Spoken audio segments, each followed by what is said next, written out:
বহুল প্রতীক্ষিত জুলাই ঘোষণাপত্র পাঠ করেছেন প্রধান উপদেষ্টা ডক্টর মোহাম্মদ ইউনূস। এই ঘোষণাপত্রে দেশের রাজনৈতিক ও প্রশাসনিক সংস্কারের পাশাপাশি ছাত্র জনতার গণঅভ্যুত্থানে শহীদদের জাতীয় বীর হিসেবে স্বীকৃতি দেওয়া হয়েছে। আজ বিকেল ৫টায় জাতীয় সংসদের দক্ষিণ প্লাজায় এই ঘোষণাপত্র পাঠ করা হয়। পরে জুলাই গণঅভ্যুত্থানের স্মৃতি জাদুঘর পরিদর্শন করেন প্রধান উপদেষ্টা। ২৪-এর গণঅভ্যুত্থানের দলিল এই জুলাই ঘোষণাপত্র। বিএনপি সহ অন্যান্য রাজনৈতিক দলের মতামত নিয়ে এটি চূড়ান্ত করে অন্তর্বর্তী সরকার।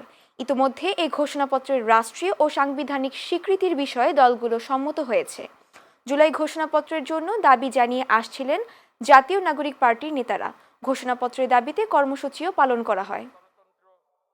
বাংলাদেশের জনগণ যুক্তিসঙ্গত সময়ে আয়োজিতব্য অবাধ ও সুষ্ঠু ও নিরপেক্ষ একটি নির্বাচনের মাধ্যমে গঠিত জাতীয় সংসদে প্রতিশ্রুত প্রয়োজনীয় সাংবিধানিক সংস্কারের মাধ্যমে দেশের মানুষের প্রত্যাশা, বিশেষত তরুণ প্রজন্মের আকাঙ্ক্ষা অনুযায়ী আইনের শাসন ও মানবাধিকার, দুর্নীতি, শোষণমুক্ত, বৈষম্যহীন ও মূল্যবোধ সম্পন্ন সমাজ এবং গণতান্ত্রিক রাষ্ট্র ব্যবস্থা প্রতিষ্ঠার অভিপ্রায় ব্যক্ত করেছে।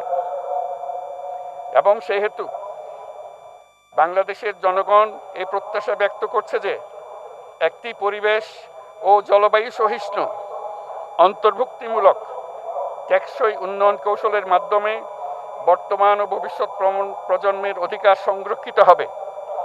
এবং সেহেতু বাংলাদেশের জনগণ এই অভিপ্রায় ব্যক্ত করছে যে ছাত্র গণঅভ্যুত্থানের ২০২৪-এর উপযুক্ত রাষ্ট্রীয় সাংবিধানিক স্বীকৃতি প্রদান করা হবে এবং পরবর্তী নির্বাচনে নির্বাচিত সরকারের সংস্কারকৃত সংবিধানের তফসিলে এই ঘোষণাপত্র সন্নিবেশিত করা হবে।